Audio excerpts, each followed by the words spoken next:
Joining us now on the Oakland County MegaCast, Dr. James Schwarz, Superintendent of Avondale Schools. Thank you for being with us today. We appreciate your time. Thank you for having me. So I understand you guys went back September 1st, right? How are things going so far? We did. Really good. Actually exceeding expectations. We've been very diligent in getting devices out to families that need them, getting students logged in, getting their schedules out to students.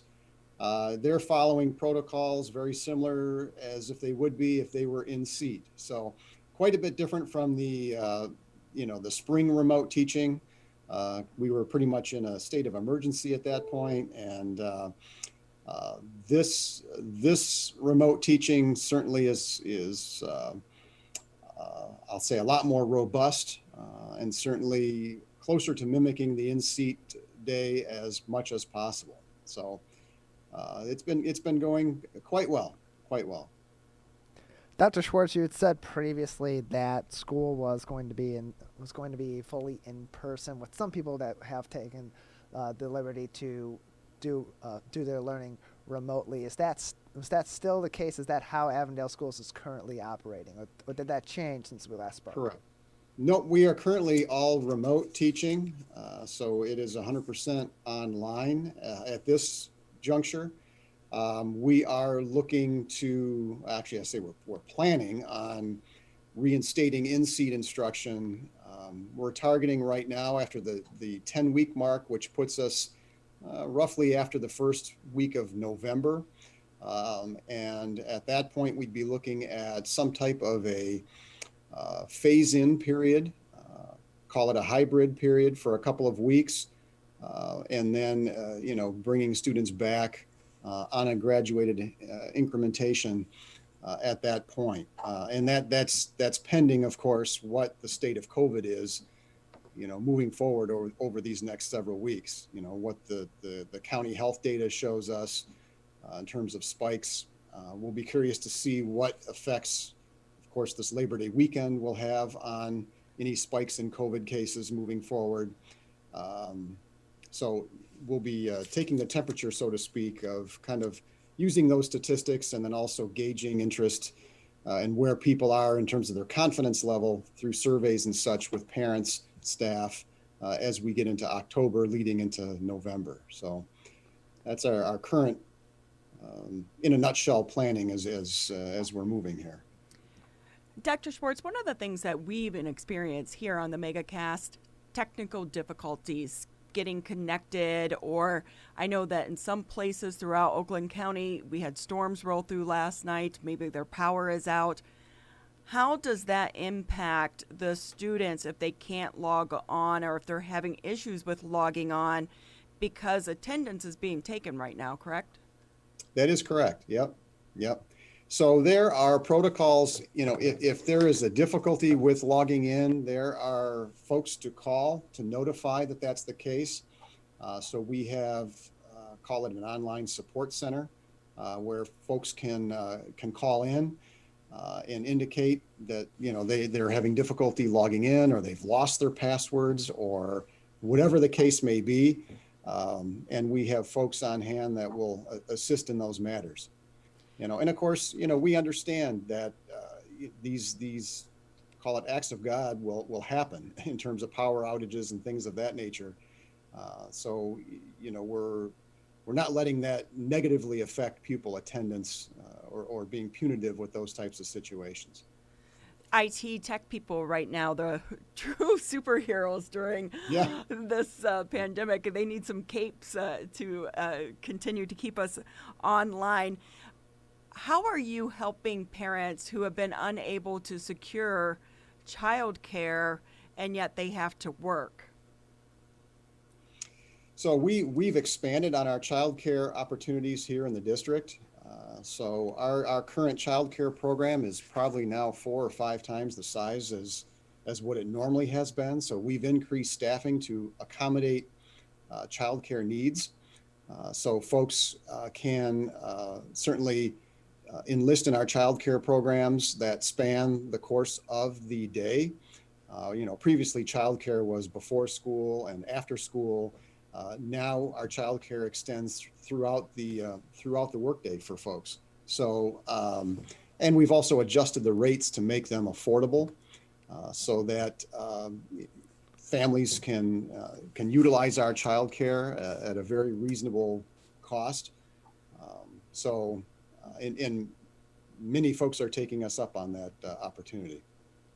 Dr. James Schwarz with us. He is the superintendent of Avondale Schools, joining us on the Oakland County MegaCast. And Dr. Schwarz, last week the MHSAA made a reversal of its previous decision from August to suspend some high school sports such as football and delay decisions on other remaining fall sports. Will Avondale, with that change of heart coming from the MHSAA, be participating in fall sports, and how is that going to look in the Avondale School District? Mm-hmm. So we are one of the districts that are abiding by the MHSAA regulations. So we are following their protocols as they exist for sports. So, I know, frankly, the MHSAA and the governor have had kind of a stare down as to, who's calling the punches and making the decisions relative to sports. And, and so that ball has bounced back and forth, where primarily with football, where it's been canceled, it's been moved to spring, now it's back to fall. This has been an interplay that's been going on between the governor and MHSAA now for the past 6 weeks or so. And we are following those MHSAA guidelines and following those strict social distancing and mask protocols, as we think it's important, particularly for students that are on screens most of the day. They need to get out. They need to get away from those computers. They need that activity.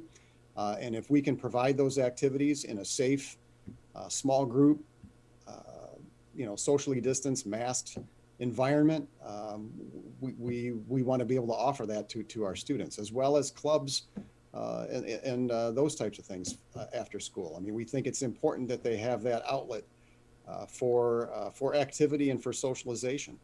And so, our motives are to continue following the MHSAA and being a participant with those regulations and those sports throughout the fall.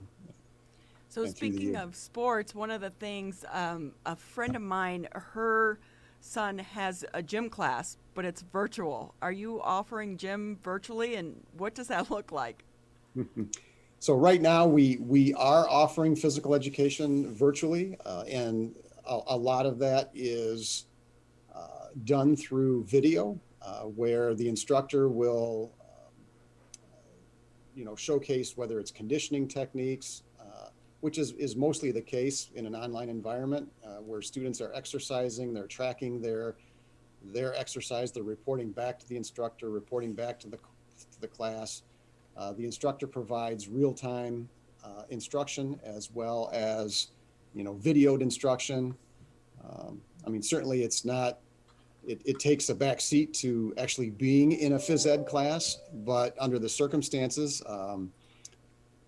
we have folks that are engaged in exercise and staying active as a result. And, we've offered physical education as an online option in the summertime for years, pre-COVID, that students have taken to be able to free up their high school schedule to allow for more electives and so on. So we've been operating in an online PE environment for some time, just not during the school year. This is the first that we're actually doing it during the school year. It's, again, takes a back seat to the being in the gym and the actual class, but nonetheless, it is one that follows the state standards, keeps kids active, keeps them exercising, and displays proper techniques. So I guess kickball is going to be out of the question then. You can't virtually play kickball. Yeah, it's really not team sports in PE, not so much. It's more about exercise, personal conditioning. It's about personal wellness. They intermix also proper nutritional habits. So they intersperse some of that in there. So it's really more about personal exercise than it is team sports. So, So to your point, that is a change when you're looking at a or online PE environment. So I know that looking at your social media page, it appears as the teachers are back in the classroom teaching from their classrooms, and then you have staff members back in the school building. How concerned are you about getting a positive test? And if you get one, what is the plan in place to try to address that? So we've highly recommended that our staff, be on site during this fall remote period, because they can take advantage of being with their colleagues, again, in a socially distanced environment where they can collaborate on lesson planning. They can collaborate on making videos together. There's a true power of being able to collaborate, particularly in situations where not everybody is so tech savvy, sharing tools, those types of things. So we believe it to be extremely beneficial for the teachers to be on site, to be working together. And as far as being fearful of COVID, that concern's there. It's a part of our reality. We all live with it, and it is something that, again, as we're following proper protocols, we're trying to minimize, obviously, the risks. But should somebody come down with a COVID case, we're following closely the Oakland County Health Department's protocols for how we deal with those. They deal with the contact tracing, and we have the X number of days that folks are out. We're following those protocols to a T. So COVID is going to happen. I think we're fooling ourselves if anybody thinks that COVID is not going to be in their school district. It is. It's our reality, and we have protocols to deal with that in a way that least disrupts the educational environment and the students that are participating in that environment.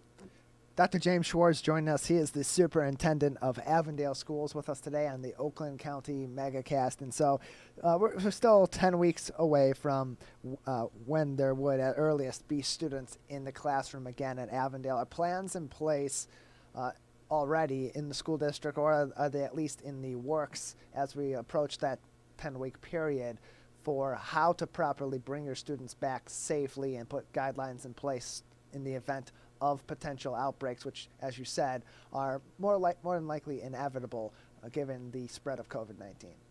Sure.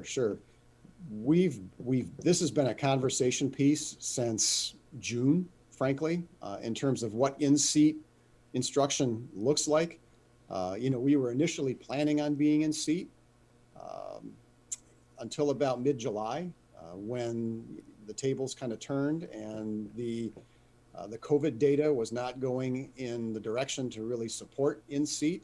And so us, as well as a lot of our neighboring districts, decided to go remote. But certainly prior to that decision, we were in the beginning stages of working toward an in-seat model.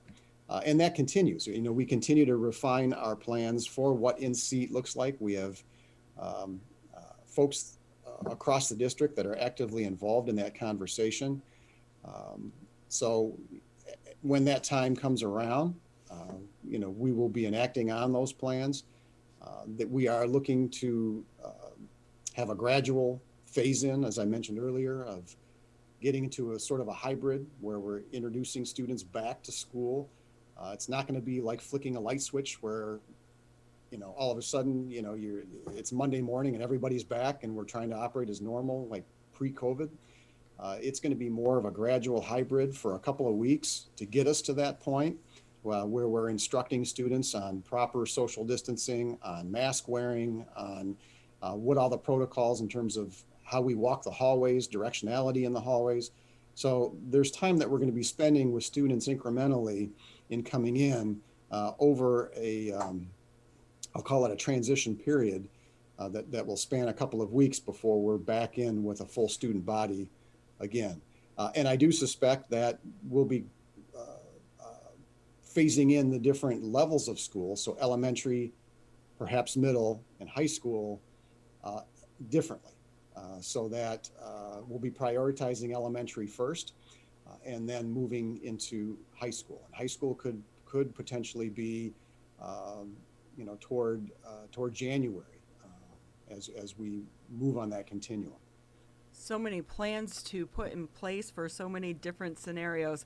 Superintendent, I know the state of Michigan recently announced that it is going to start listing schools that have outbreaks and naming them on its data page on the state website. What are your thoughts about that?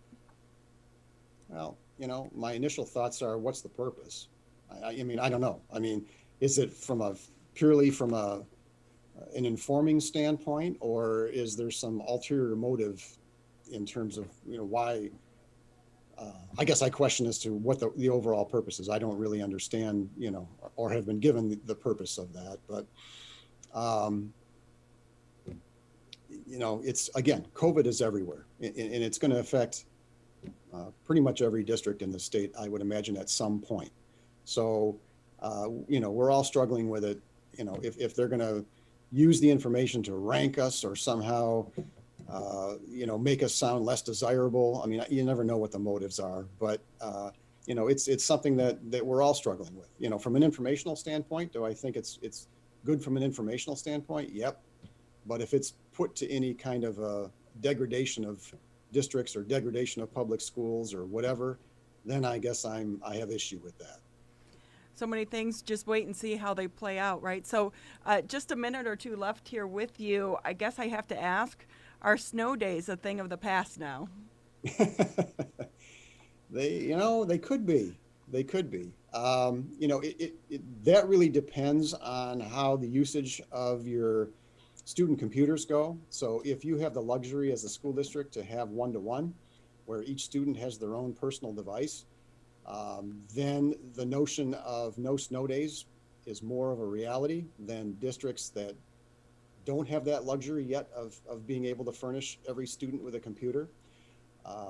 We fortunately will be at a one-to-one ratio of computers to students, within the next several weeks. We've got our final order in for our last shipment of computers, which will put us at a device for every child. So that, conceivably, you could say, for those districts that have one-to-one technology, that snow days could be a thing of the past.